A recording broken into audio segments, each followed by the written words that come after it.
Hi everyone. Today the point which we have discussed, that is the administration of the life in the सल्तनत period. कहते हैं कि आज जो हम लोग पॉइंट डिस्कस करेंगे ना, ये हमारा होगा एडमिनिस्ट्रेशन के पहले बारे में, जो किसमें, तो लाइफ इन द सल्तनत पीरियड में कैसा था नहीं था। तो लाइफ इसमें अगर हम लोग बात करते हैं तो first of all we have discuss about to be the code. इसमें अगर हम लोग आते हैं तो सबसे पहले हम लोग ना कोड के बारे में डिस्कस करते हैं कि आखिर किस तरह का उस समय में कोड जो था ना सल्तनत पीरियड में हुआ करता था। The sultan was the all powerful. कहते हैं कि ना कोर्ट में ना सबसे ज्यादा पावरफुल अगर किसी को माना जाता था तो वो सुल्तान को माना जाता था। And his code was a very ceremonial. कहते हैं कि उसका जो कोड हुआ करता था एक तरह से बड़ा ही सेरेमोनियल हुआ करता था, जिसमें सिजदा और पायबॉस ये दो तरह का जो चीज था ना, where the perform before him. ये राजा के जो भी सुल्तान हुआ करते थे ना, तो उसके सामने में ये खास करके सिजदा कहो चाहे पैबर्स कहो, ये एक तरह से क्या होता था, तो सुल्तान के सामने में झुक करके उनको सलाम करना एक तरह से कहा जाता था। ये सारी की सारी सिस्टम उस समय हुआ करती थी। And the sultan set on, सुल्तान जो थे उस समय में वो बैठे हुए रहते थे कहां पे, on the throne built on the raised platform. सुल्तान जो था ना एक तरह से वो एक तरह से बैठे हुए रहते कहां पर में, तो एक तरह से राइस प्लेटफॉर्म जैसा बनाया जाता था, उसी थ्रोन के ऊपर में, राजगद्दी के ऊपर में ना उनको जो था सो एक तरह से बैठने का सीट दिया जाता था, वो वहीं पर में बैठा करते थे। प्रिंसेस, अब इसके अंदर में होता है क्या कि प्रिंसेस, इसके बाद में मिनिस्टर्स जो भी उस समय में हुआ करते थे, या फिर हेड्स ऑफ द जो डिफरेंट डिपार्टमेंट्स के हुआ करते थे, या फिर जो एम्बेसडर वगैरह हुआ करते थे, ये लोग जो थे ना वो फ्रॉम डिफरेंट डिफरेंट कंट्रीज के, दे वर द असाइन्ड फिक्स्ड। कहते हैं कि इन लोगों का जो एक तरह से था ना वो फिक्स प्लेसेस हुआ करता था, इनका जगह एकदम से फिक्स हुआ करता था, और वो लोग वहीं पर में स्टैंड हुआ करते थे, बैठते भी नहीं थे, वो लोग स्टैंड हुआ करते थे। एंड द स्क्राइब्स, जिसको हम लोग एक तरह से कहते हैं ना कि उस समय में recorded to be the order of the sultan, और जो स्क्राइबर्स हुआ करता था ना, जो भी सुल्तान का रिकॉर्ड हुआ करता था उसी सारे चीज को, उस सारे बातों को ना वो एक तरह से रिकॉर्ड किया करते थे। चलिए इसके बाद में कोर्ट के बाद में हम लोग आते हैं डिपार्टमेंट में। कोर्ट के बाद में जो नेक्स्ट पॉइंट हम लोग को मिलेगा ये है हमारे पास, वो है आपका डिपार्टमेंट। इनके डिपार्टमेंट में क्या क्या हुआ करता था, कौन कौन हुआ करता था, and how many types of the departments were divided into the सल्तनत पीरियड। कहते हैं कि उस समय में सल्तनत पीरियड में कितने तरह के डिपार्टमेंट को डिवाइड किया गया था। तो sultan was the head of the administration, ये तो हम लोग जानते ही हैं। देयर वर द 4 डिपार्टमेंट्स और the pillars of the empire. कहते हैं कि 4 डिपार्टमेंट्स थे, यानी कि पिलर ऑफ एम्पायर था, जिसमें एक एक डिपार्टमेंट का यहाँ पे मैं नाम हमने लिखा है। दीवान ए विजारत, जिसको कंसर्न विद फाइनेंस कहा गया था। फिर दीवान ए रिसालत, जिसको कंसर्न विद रिलीजियस मैटर से जोड़ा गया था। दीवान ए अर्ज, जिसको कंसर्न विद मिलिट्री मैटर से कहा गया था। और दीवान ए इंशा, जिसको कंसर्न विद रॉयल कॉरेस्पॉन्डेंस से जोड़ा गया था। तो ये 4 के 4 डिपार्टमेंट ना उस समय में एक तरह से डिवाइड कर दिया गया था। Now the next point which we have discuss here, that is the minister. कहते हैं कि अब मिनिस्टर के बारे में हम लोग डिस्कस करने के लिए आ रहे हैं। कहते हैं कि the sultan selected the noble to be the head of the different departments. कहते हैं कि सुल्तान जो थे ना वो एक तरह से क्या करते थे, तो सिलेक्ट करते थे नोबल्स वगैरह को अलग अलग डिपार्टमेंट से of the state. And the वजीर ऑफ द प्राइम मिनिस्टर, जिसको एक तरह से वजीर कहा जाता था। वजीर जो होते थे ना वो एक तरह से प्राइम मिनिस्टर हुआ करते थे। ये जो वजीर हुआ करता था उस समय में, ये वजीर एक तरह से प्राइम मिनिस्टर हुआ करता था। Okay, and he supervise the work of, इनका काम क्या होता था, तो basically he supervise the work of all the official, kept the record of the revenue and the department. ये सारा का सारा काम जो था ना वो वजीर के अंदर में हुआ करता था। इसके बाद अगर हम लोग नेक्स्ट आते हैं ना, तो नाम आता है द काजी का। किसका नाम आएगा, काजी का नाम आता है। अच्छा, अब हम लोग आते हैं ये काजी होते कौन थे और इनका मेन वर्क क्या होता था। तो काजी वाज द चीफ जज। कहते हैं कि काजी जो हुआ करते थे ना वो एक तरह से चीफ जज हुआ करते थे, and the sultan's adviser on the religious issues. और अगर कोई भी रिलीजियस इशू वगैरह होती थी तो सुल्तान को वो एक तरह से एडवाइस दिया करते थे। Now the next point given about to be the Bakhshi. कहते हैं कि ये बख्शी जो हुआ करता था ना, इनके बारे में भी हम लोग ना सुनते हैं, समझते हैं कि आखिर ये कौन था। नेक्स्ट, पहला तो वजीर हम लोग ने डिस्कस किया, सेकंड में काजी था, तीसरा हम लोग का Bakhshi. He was the paymaster of the army. कहते हैं कि ये एक तरह से पे मास्टर ऑफ द आर्मी के नाम से जाने जाते थे। And the nobles who held the over all the charges of the army. कहते हैं कि जो नोबल्स वगैरह सारे के सारे पावर जिनको मिला करता था आर्मी का ना, so army was called to be the Ariz and Mamluk. उसको ना एक तरह से नाम क्या दिया गया, Ariz and Mamluk. The next point which we have discussed here that is the religion. अब जो हम लोग नेक्स्ट पॉइंट करने के जा रहे हैं, ये हमारे पास में ना रिलीजन के बारे में दिया हुआ है। कहते हैं कि the two religion trends become the popular. उस समय में ना खास करके ड्यूरिंग द, अगर हम लोग सल्तनत पीरियड की बात करते हैं तो उस समय में दो एक तरह से इस तरह से रिलीजन मतलब ट्रेंड था जो कि बहुत ही फेमस हुए थे और पॉपुलर हुआ था, एंड दैट वाज द भक्ति movement and the Sufi movement. ये दो रिलीजियस ट्रेंड जो था ना बहुत ही एक तरह से फेमस हुआ था। Okay, so we will read about them in the next chapter. Maybe some of the points have been just given here.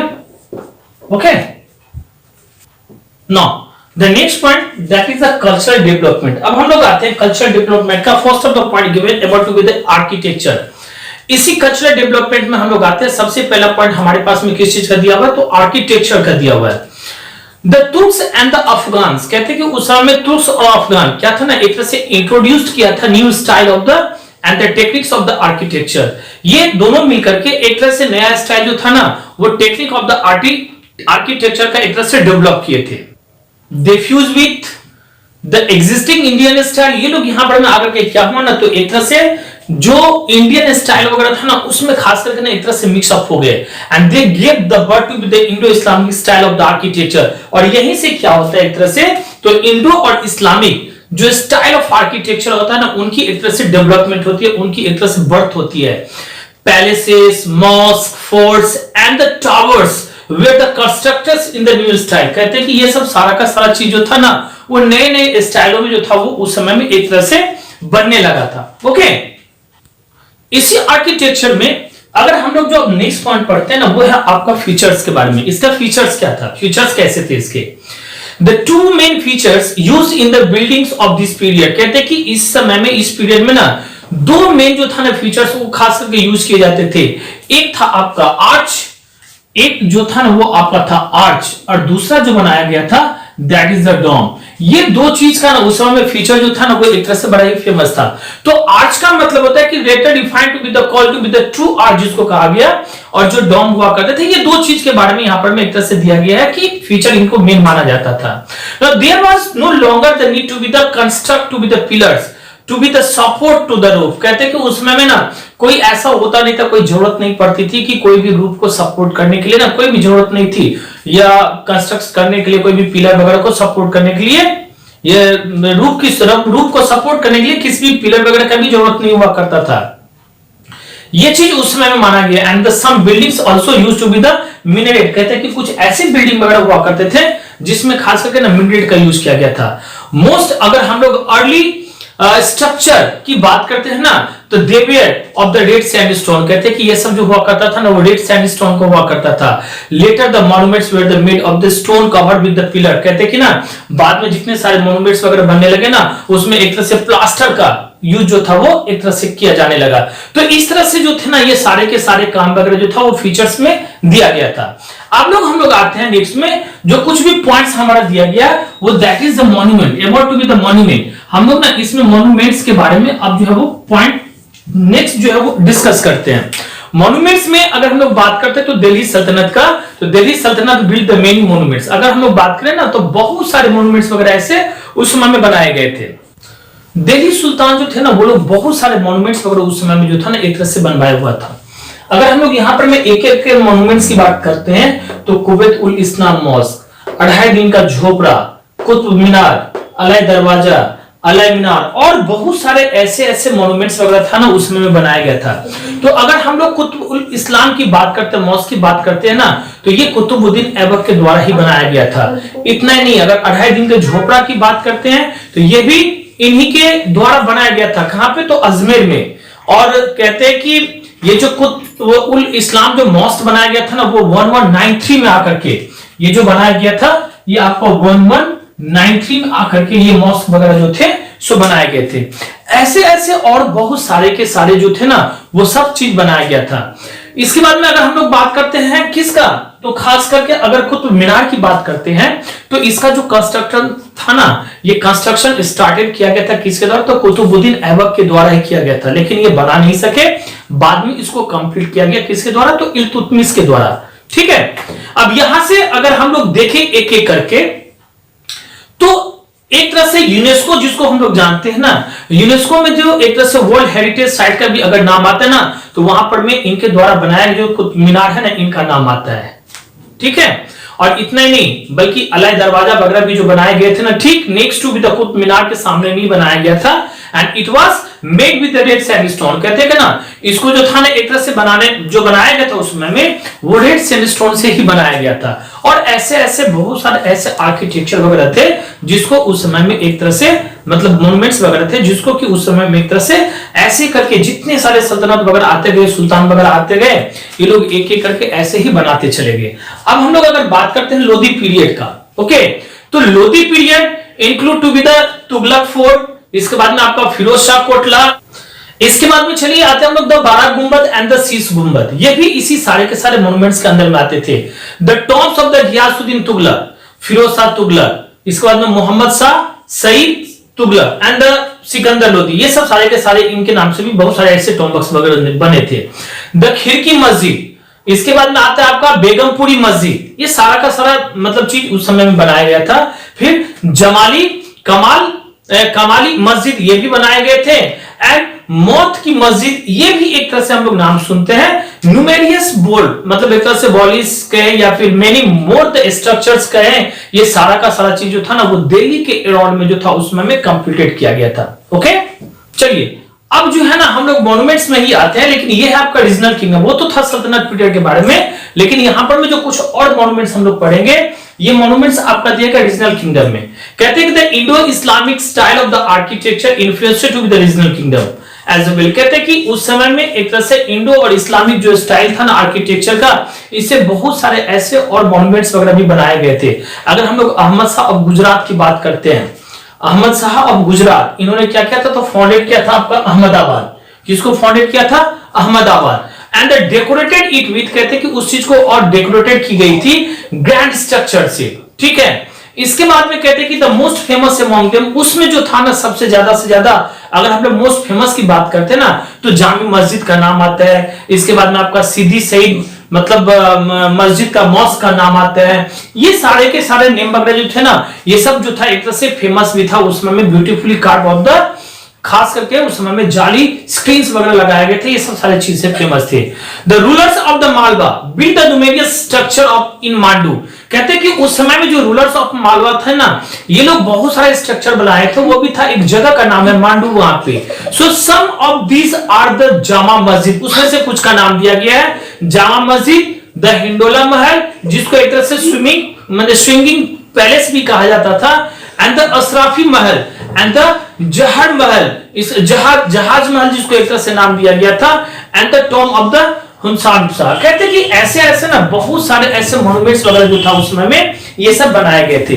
अगर हम लोग बात करते थे अदीना मस्जिद का ना, जो कि एक तरह से पांडुआ वगैरह में बनाया गया था, एंड द दाखिल दरवाजा जिसको कहते हैं, एक तरह से ये जो था ना वो गौर में बनाया गया था। This were the very impressive monuments of the Ilyas Shahi के द्वारा उस समय में बनाए गए थे। तो एक एक करके, खास करके जो हुसैन शाह इलियास वगैरह थे ना, ये लोग बंगाल का रूलर हुआ करता था, तो एक एक करके मॉन्यूमेंट्स वगैरह उस समय में भी अगर हम लोग देखें तो रीजनल किंगडम में ना बहुत सारा का सारा चीज बनाया गया था। अब जो पॉइंट हम लोग स्टार्ट करने जा रहे हैं, दैट इज द लैंग्वेज। ये जो है ना एक तरह से लैंग्वेज, तो कहते हैं कि मॉडर्न इंडो जो आर्यन लैंग्वेज था ना उस समय में, basically started emerging into be the 9th to be the 10th century. ये 9th से लेकर के 10th सेंचुरी तक जो था ना, ये एक तरह से इमर्ज हुआ था। उस समय में अगर हम लोग बात करते हैं तो Odia and Bengali it was famous in the east, Marathi in the west, Hindi and the related the languages in the central India. ये सारे के सारे जो लैंग्वेज वगैरह थे ना, सब जगह पर में एक तरह से फेमस वगैरह हुआ था। और अगर हम लोग बात करें इसके बाद में, तो they develop from the Prakrit which in the turn had developed from the Sanskrit. कहते हैं कि ये इन लोगों ने एक तरह से प्राकृत को भी एक तरह से डेवलप किया था, जो बाद में इस चीज को ना संस्कृत के रूप दिया गया। And the two forms of the Hindi we are also develop.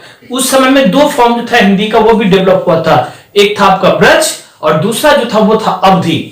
अभी भी हम लोग बहुत सारे ऐसे पोएम वगैरह जो है ना ब्रज की भाषाओं में या फिर अवधी के भाषाओं में ना हम लोग पढ़ते हैं। जब क्लास 9-10 वगैरह में हम लोग जाएंगे तो आपको बहुत सारे ऐसे पोएम वगैरह जो वो आपको मिलेगा पढ़ने के लिए। ये सारे के सारे लैंग्वेज जो था ना वो एक तरह से पॉपुलर बना था। पंजाबी की बात करते हैं या सिंधी की बात करते हैं, they were also grew into the importance, इनका भी एक अपना इंपॉर्टेंस अलग से था। अदर रीजनल लैंग्वेजेस की अगर हम लोग बात करें, so that develop with the Assamese, इसके बाद में आपका नाम आता है कन्नडा का, जिसको हम लोग मतलब आसामीज कन्नडा कहते हैं, तेलुगु, मलयालम और तमिल, ये सारे के सारे लैंग्वेज वगैरह जो था ना, ये सभी एक तरह से डेवलप हुआ था। हाँ, इसके बाद में दिया गया the Puranas, the Ramayanas and the Mahabharata came to be the translated in the different regional language. ये सारे के सारे जो भी जितने सारे पुराण वगैरह थे, महाभारत थे, रामायण थे ना, ये अलग अलग लैंग्वेज में भी ना इसका एक तरह से क्या किया गया था, तो डिस्कस वगैरह किया था, इसको ट्रांसलेट भी की गई थी। ओके, अब हम लोग आते हैं एक नया सा जो एक लैंग्वेज यहां पर में इमर्ज हुआ था, दैट वाज द उर्दू। क्या था ये? उर्दू। तो उर्दू का मीन्स होता है कैंप। उर्दू का मतलब क्या होता है? Camp. That means it was called the camp language because, कहते हैं कि इसको एक तरह से कैंप लैंग्वेज भी कहा जाता था। क्यों? Because it evolve and develop in the camps of the soldiers. कहते हैं कि ये ना एक तरह से कैंप्स ऑफ सोल्जर्स के यहां पर मैंने एक तरह से डेवलप हुआ था। तो जहां पर में इंडिया का भी एक तरह से सोल्जर्स हुआ करते थे, या बाहर से जैसे तुर्क वगैरह, पर्शियन वगैरह सब जो आते थे ना, ये लोग भी जब एक जगह होने लगे ना, तो सबों की जो भाषा थी ना, वो एक तरह से क्या होने लगा, तो मिक्सअप होने लगा, और इंडिया की भाषा और वहां की भाषा मिलकर के एक नया सा भाषा का डेवलप हुआ, एंड दैट वाज द नाम दिया गया इसका उर्दू। तो ये सारा का सारा चीज हम लोगों ने लैंग्वेज के अंदर में पढ़ा।